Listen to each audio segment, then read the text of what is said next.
Assalamualaikum warahmatullahi wabarakatuh. Salam sejahtera untuk kita semua. Kembali lagi bersama saya, Afiata Bikarida, dalam acara Podcast Ngepit, ngobrolin seputar pidana, persembahan dari Pusat Kajian Fakultas Hukum Universitas Muhammadiyah Yogyakarta.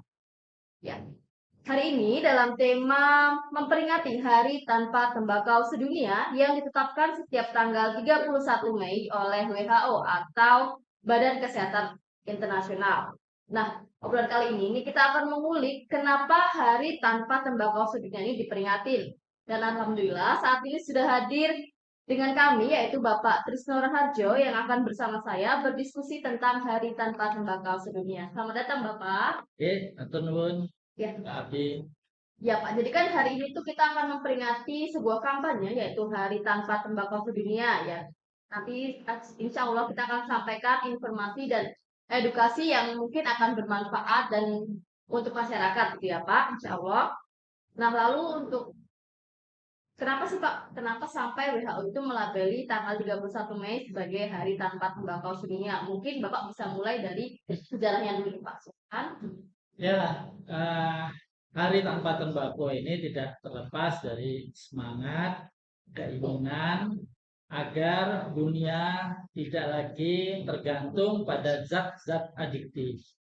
Kita mengetahui bahwa zat adiktif ini memiliki berbagai jenisnya.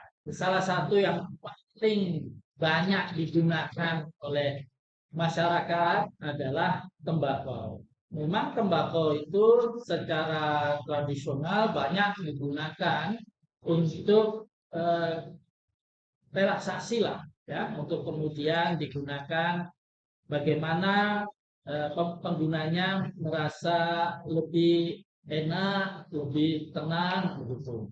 Akan tetapi dalam perkembangannya ada kesadaran bahwa tembakau itu adalah zat adiktif yang perlu secara hati-hati digunakan dan lebih baik itu tidak digunakan terutama oleh anak-anak. Nah, ini menjadi satu hal yang kemudian menjadi penegasan dari WHO dan diambil pada bulan Mei, akhir Mei untuk menjadi penanda sebagai peringatan Hari Tanpa Tembakau. Baik Pak, jadi memang kepedulian dari WHO untuk menyelamatkan umat dari zat-zat berbahaya gitu ya Pak. Mungkin selanjutnya Pak, tadi tujuan dari kampanye ini menurut WHO itu apa sih Pak? Tujuannya tentu secara bertahap dan perlahan tembakau tidak lagi menjadi konsumsi masyarakat terutama terhadap anak-anak dan mereka yang memiliki dampak yang tidak baik dengan penggunaan tembakau. Nah, inilah yang kemudian menjadi hal yang perlu sangat diperhatikan, terutama kepada anak-anak, sehingga mengkonsumsi atau membeli tembakau itu pada usia 18 tahun ke bawah itu dilarang. Tidak boleh ada penjualan kepada tembakau ini pada mereka yang masih dikategorikan usia muda. Oh, jadi WHO itu bukan mengantikan tembakau, tapi lebih ingin ke mengendalikan peredaran tembakau itu sendiri ya Pak? Lebih tepat dikatakan bahwa pengendalian ini arahnya untuk kesadaran semua pihak yang biasa menggunakan tembakau untuk akhirnya dapat tidak menggunakan tembakau. Harapan inilah yang paling utama, tapi memang perlu dilakukan secara bertahap dan baik. Oh baik Pak. Sebenarnya kalau soalnya nih Pak, kalau kita berbicara tentang tembakau dan produk olahannya itu kan nanti ke rokok ya Pak, mungkin ada ke rokok, ada ke yang milenial, ada vape mungkin ya.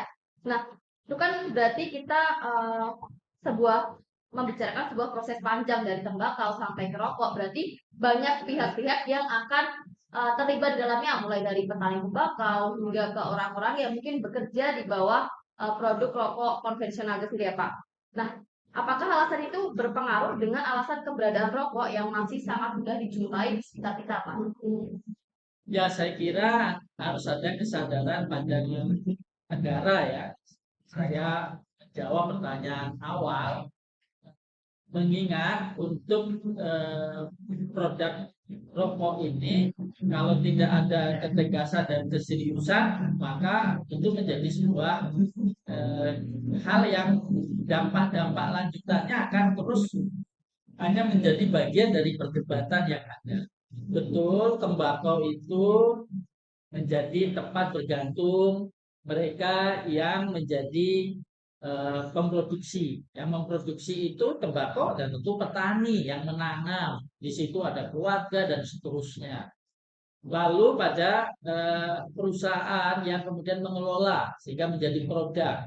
Misalnya tembakau itu diubah menjadi eh, apa yang kita sebut dengan rokok.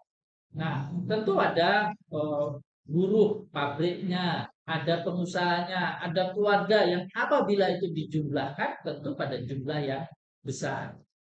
Nah, tentu saja produk-produk yang seperti ini dan hasil-hasil yang kemudian dimunculkan tidak bisa kita anggap hal yang mudah dan sederhana, maka perlu ada pentahapan-pentahapan melakukan perubahan secara baik. Nah, ini yang harus dilakukan dengan pentahapan yang jelas. Kalau hanya mengandalkan bahwa rokok itu adalah dari cukainya besar untuk pendapatan negara, maka tidak akan pernah selesai persoalan ini. Bahwa di situ ada cukai itu memang juga untuk menunjukkan bagaimana upaya pembatasan. Akan tetapi ternyata kalau dibiarkan konsumennya terus dapat menggunakan produk-produk ini dengan mudah, maka harapan pada akhirnya orang itu bisa mengurangi produk dari tembakau tentu masih jauh dari harapan. Bebas. Sebenarnya memang konsumen rokok itu cukup tinggi ya Pak. Bahkan sampai saya lihat itu datanya 991 juta orang yang mengkonsumsi rokok setiap tahunnya dan 8 juta diantaranya meninggal setiap tahun karena konsumsi rokok itu sendiri ya Pak. Nah, kalau rokok itu memang banyak bahayanya nih Pak, banyak banyak side effect yang berbahaya bagi manusia, bahkan untuk lingkungan juga itu kan nggak sehat ya Pak. Nah, apakah mungkin nih Pak untuk mengilegalkan rokok di Indonesia seperti gimana kalau kita mengilegalkan ganja maupun narkoba itu sendiri bisa nggak sih Pak? Ya, saya ingin melihat dari bagaimana pandangan Mahkamah Konstitusi. Ya. Mahkamah Konstitusi menyatakan membatasi peredaran rokok, membatasi orang-orang yang boleh merokok di tempat-tempat yang sudah diperuntukkan untuk mereka mengkonsumsi rokok, itu dibenarkan menurut Mahkamah Konstitusi. Mengapa? Karena rokok itu tidak bisa dikatakan sebagai tadi zat ilegal atau sesuatu yang bisa dikenakan sanksi pidana bagi mereka yang melakukan konsumsi terhadap tembakau ini. Memang ada juga pemikiran untuk menyatakan tembakau itu sebagai zat ilegal, tapi senyatanya sampai dengan saat ini kita mengetahui hampir di seluruh belahan dunia, hampir semua menegaskan bahwa ini boleh dikonsumsi, akan tetapi ada pembatasan-pembatasan. Nah, inilah ketegasan yang harus dilakukan untuk memberikan pembatas. Bahkan WHO sendiri sudah memberikan bagaimana cara melakukan pembatasan itu. Sayangnya kita tidak meratifikasi. Ada alasan dari guru besar hukum internasional yang menyatakan bahwa kalau itu kita ratifikasi akan rugi bagi Indonesia. Tetapi ada satu hal yang menarik dari pernyataan beliau. Beliau menyatakan bahwa produk rokok ini di Indonesia itu memang pada konsumen muda. Jadi anak-anak sekolah yang seharusnya itu dilarang itu malah justru mudah untuk mengkonsumsi zat adiktif yang ada pada tembakau yang diubah menjadi rokok. Nah, saya juga ingin menyampaikan bahwa saat ini ada upaya-upaya untuk mengubah tembakau ini menjadi misalnya rokok elektrik atau menjadi satu olahan yang kita kenal dengan vape. Akan tetapi ternyata tidak memiliki dampak yang lebih baik, tetap saja sama dan buruk. Saya kira itu. Baik, Pak. Jadi memang untuk mengilegalkan itu butuh proses yang panjang, Pak. Dan memang tidak ada alasan khusus untuk rokok ini menjadi produk yang ilegal atau dapat dipidanakan di Indonesia itu sendiri ya, Pak.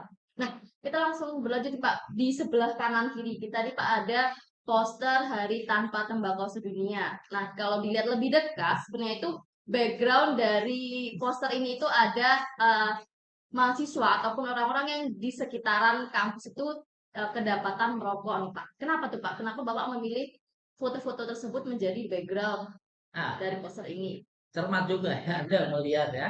Kalau dilihat itu kan enggak, itu orang merokok, kemudian ini buah-buahan juga. Ya. Kenapa dipilih buah-buahan? Ya karena ini makanan ya, karena temanya kita lebih seharusnya mengedepankan tentang makanan daripada tentang tembakau. Ya. Tapi kalau dicermati lebih dalam, di dalamnya adalah foto-foto aktivitas yang melanggar larangan merokok di kampus. Jadi di kampus kita ini itu larangannya ada. Jadi mahasiswa tidak boleh mengkonsumsi rokok di dalam kampus. Dulu awalnya itu kalau di atas seperti ini ada, jadi ada atapnya, nah itu tidak boleh. Berarti di luar boleh. Dulu boleh. Lalu tidak boleh semua. Jadi di manapun di lingkungan kampus ini tidak boleh. Ya. Lalu saya pernah bertanya, kenapa tidak kita sediakan ruangan sebagaimana di ranah publik? Ya. Kalau dikatakan tidak, kita ini kan memang semua kawasannya kita sebut sebagai kawasan tanpa rokok. Sehingga kalau memang mau merokok, ya silakan keluar dari lingkungan kampus. Bukan dilarang, tapi silakan keluar dari lingkungan kampus. Masalahnya kampus kita itu keluar jauh. Ya, kalau mau naik kendaraan untuk nanti parkirnya juga bukan pekerjaan yang mudah, jalan kaki bukan menjadi kebiasaan. Tetapi itu baik ya. Maksud saya begini. Ya kalau memang itu adalah hal yang memang perlu dilakukan, kenapa tidak jalan kaki? Kan sehat. Ya, masalahnya jauhnya itu ya untuk keluar. Lalu kita memang sebenarnya punya tempat yang cukup representatif menurut hemat saya. Di mana itu? Itu ada di mau kalau keluar itu ada tempat yang bisa untuk orang berkumpul dan kemudian melakukan aktivitas di sana tapi boleh merokok. Apa itu? Semacam kafe ya yang di depan itu. Nah, itu boleh itu di situ. Saya tanya, kenapa itu boleh? Karena di situ dianggap peralihan antara dalam dan luar dan itu diizinkan. Berarti itu satu-satunya tempat yang diizinkan.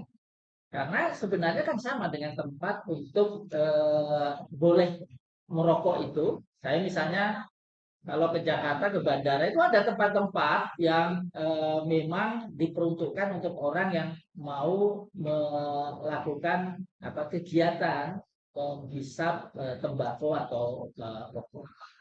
Oh, baik, Pak. Jadi memang kalau di kampus atau UMG studi itu ada larangan untuk merokok ya Pak. Nah, kalau ada larangannya apakah ada sanksinya nih Pak? Atau ya nggak ada, cuma karena di lingkungan kampus aja dilarang untuk merokok atau di luarnya udah.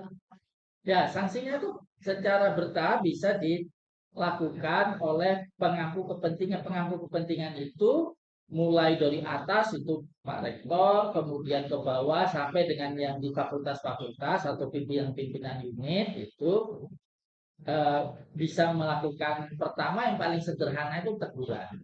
Kalau teguran itu tidak, maka itu bisa dicatat nama yang bersangkutan. Kalau sudah dicatat, diserahkan kepada pimpinan universitas. Kalau sudah kedapatan beberapa kali itu menjadi hal yang akan diputuskan oleh pimpinan. Apa yang akan dikenakan? Apakah dia teguran resminya itu menjadi tertulis, kemudian itu menjadikan hal-hal yang berdampak pada eh, apa yang dikenakan sebagai skorsing, ya.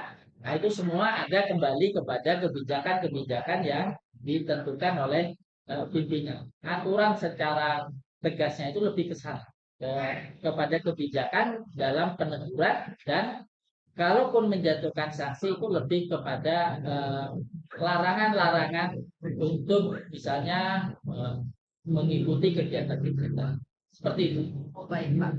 Jadi kan kalau tadi itu kampus itu lebih ke ingin mengendalikan peredaran perokok atau aktivitas perokok di sekitaran kampus. Nah, apakah ada, Pak, untuk layanan tersendiri untuk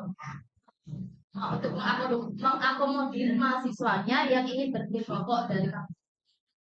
Ya, saya kira tidak kurang dari berbagai upaya yang dilakukan oleh kampus. Dalam hal ini ada eh, kegiatan-kegiatan yang disarankan kepada mereka, tidak hanya mahasiswa, karyawan bisa, kemudian mereka yang menjadi bagian dari kampus ini.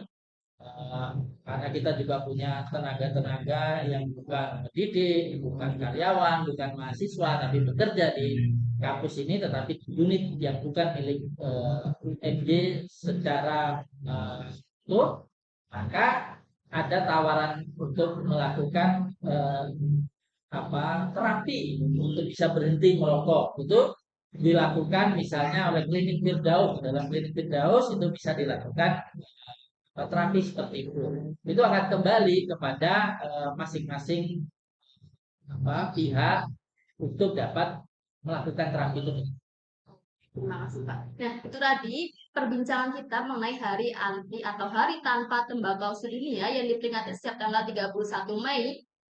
Dan tadi juga sudah dijelaskan ya oleh Pak Trisno bahwa ada layanan-layanan yang bisa teman-teman akses untuk yang ingin menghentikan kebiasaan merokok seperti itu ya Pak. Baik, terima kasih Pak atas waktunya dan terima kasih atas perhatiannya dari teman-teman. Wassalamualaikum warahmatullahi wabarakatuh. Wow.